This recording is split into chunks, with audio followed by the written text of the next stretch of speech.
வணக்கம் அன்பர்களே. ஒவ்வொருவருடைய வாழ்க்கையிலும் சகுனத்தின் அடிப்படையில சுப சகுனங்கள், அசுப சகுனங்கள் என்று நம் முன்னோர்கள் பல வழியில் வகுத்துள்ளார்கள். அதை கடைபிடித்து அவர்களும் வெற்றியும் கண்டுள்ளார்கள் அன்பர்களே.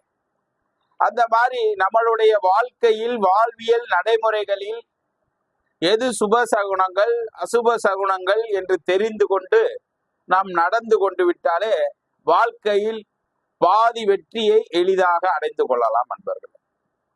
அப்போ ஒரு மனிதனுடைய வாழ்க்கையில் சகுனங்களுக்கு என்று நிச்சயமாக ஒரு தொடர்பு உண்டு. ஒரு வாழ்வில் நம்மளுடைய வாழ்வை நடைமுறையில் சித்த புருஷமார்களும் ஞானிகளும் மகான்களும் இந்த சுப அசுப சகுனங்களை கண்டு எது நடக்கும் எது நடக்காது என்பது முன்கூட்டியே அறிந்தார்கள். அப்ப அந்த செயலியை இன்றைய நவீன காலத்தில் நாம் அதை கடைபிடிப்பதும் இல்லை, அதை பார்ப்பதும் இல்லை.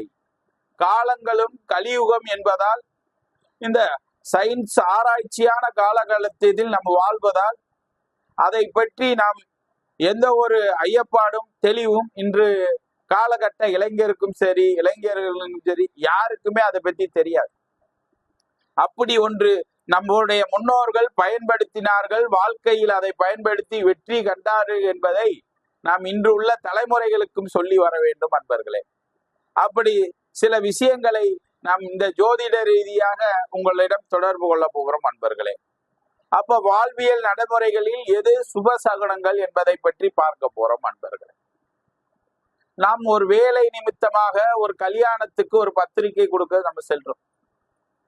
அப்ப அந்த பத்திரிகை கொடுக்க செல்லும் பொழுது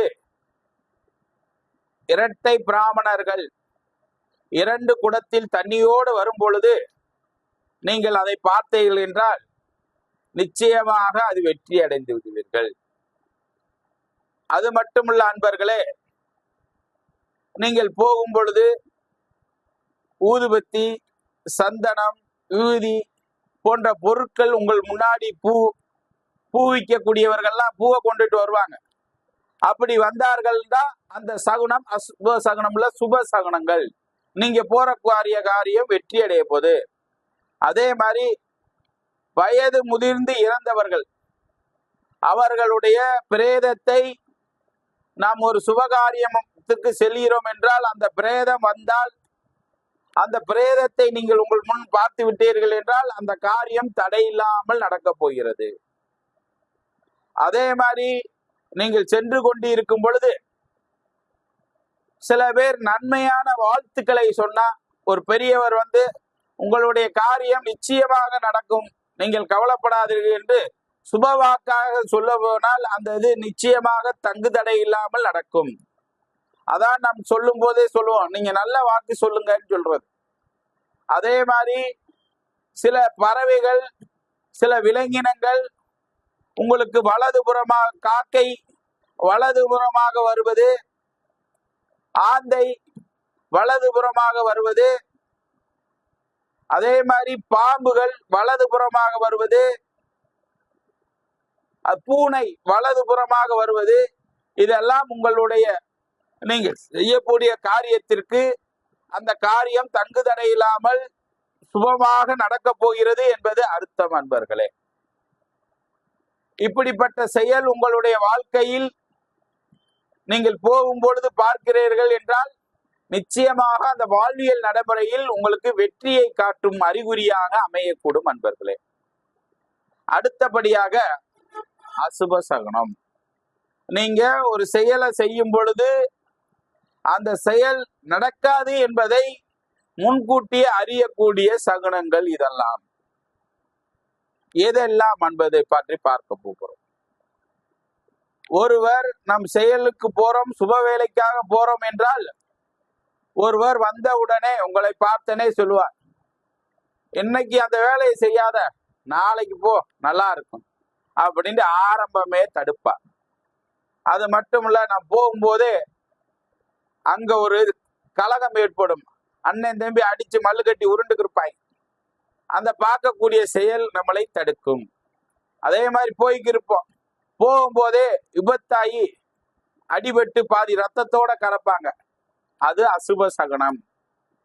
அதே மாதிரி பாம்பு, கீரி, இந்த மாதிரி விலங்கினங்கள்லாம் உங்களுடைய இடதுபுறமாக வருவது, பூனை, இப்படியெல்லாம் வந்துச்சுன்னா அது உங்களை தடுக்குது, ஏதோ கெட்டது வரப்போகுது அப்படின்னு முன்கூட்டியே நம்மளுக்கு ஒரு அசிரித வாக்கு தெய்வ அமைப்பாக காட்டுகிறது. அதையும் மீறி செய்யும் போதுதான் ஆபத்தை நீங்கள் உணர்கிறீர்கள். அதே மாதிரி ஆக்சிடென்டில் வருவது, கெட்ட வார்த்தையில் அதிகமாக நம்மளுடன் ஒழிப்பது, அதே மாதிரி கிறுக்கன், பைத்தியக்காரன், நாம் போகும்பொழுது முதலில் அவன் வந்து நம்மளை பார்ப்பது, அவன் ஏதோ திட்டுவது, அதே மாதிரி உறவுகளால் சண்டையிடுவது, அந்த காரியத்தில் முன்னாடி இப்படி எல்லாம் நடந்துச்சுன்னா அது அசுப சகுனம்.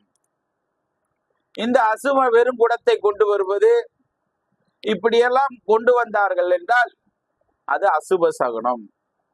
இந்த அசுப சகுனம் உங்களுக்கு வருகிறது என்றால் நிச்சயமாக அந்த காரிய தடையில் கொன்றும் சற்று தள்ளி வைங்கள் அன்பர்களே. இப்படி தள்ளி வைத்து பாருங்கள்.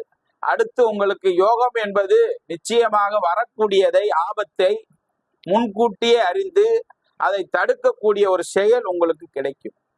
எப்பொழுதுமே அவசர நிமித்தம் நிச்சயமாக கூடாது.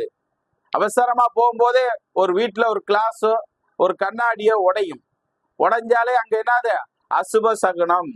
உங்களுக்கு ஏதோ வரப்போகிறது, அதை முன்கூட்டியே உணர்த்துகிறது. இந்த சகுனமெல்லாம் உங்களுடைய வாழ்க்கையின் பிரதிபலனை முன்கூட்டியே அறியக்கூடிய சக்தியை முன்னோர்கள் வகுத்துள்ளார்கள். இந்த சகுனத்தை நாமும் அறிந்து ஒரு வாழ்வியல் நடைமுறைகளில் எது சுபசகுனம் எது அசுப சகுனம் என்பதை பிரித்து அறிந்து பார்த்து விட்டீர்கள் என்றால் உங்கள் வாழ்க்கை நிச்சயமாக சகுனங்களால் வெற்றி அடையக்கூடிய வாழ்க்கை அமையும் அன்பர்களே. இந்த வீடியோ பிடிச்சிருந்தா சப்ஸ்கிரைப் பண்ணுங்க, ஷேர் பண்ணுங்க, லைக் பண்ணுங்க, கமெண்ட் பண்ணுங்க அன்பர்களே. ஆன்லைன் ஜோதிடம் என்னை தொடர்பு கொள்ளலாம்.